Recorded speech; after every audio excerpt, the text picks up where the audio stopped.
इथल्या माणसांचा स्वाभिमान गहाळ झाला होता. तो स्वाभिमान जागा करण्याचं काम छत्रपती शिवाजी महाराजांनी केलं. महाराजांनी गडकिल्ले बांधले, महाराजांनी धरणं बांधली, कालवे बांधली, महाराजांनी अनेक गडकिल्ले जिंकून घेतले, महाराजांनी लढाया केल्या. आपल्याकडे तोफखाना नव्हता, तोफा टाकणे आपण डच पोर्तुगीज लोकांकडून मागवत होतो. महाराजांनी तोफा बनवण्याचा कारखाना उभा केला, तलवार बनवण्याचा कारखाना उभा केला, जहाज आपण इतर लोकांकडून घेत होतो, लढाऊ जहाज निर्माण करण्याचा कारखाना महाराजांनी उभा केला.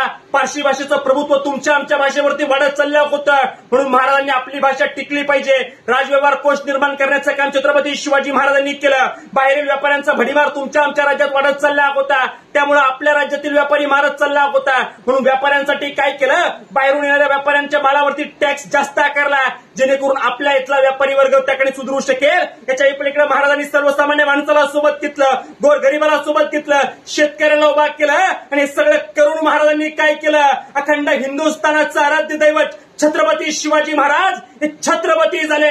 छत्रपती शिवरायांचा राज्याभिषेक झाला आणि एका सरदाराचं पोरग पहिलं छत्रपती झालं. अशा त्याकडे छत्रपती शिवाजी महाराजांना मानाचा मुजरा. जय शिवराय, जय शंभूराजे.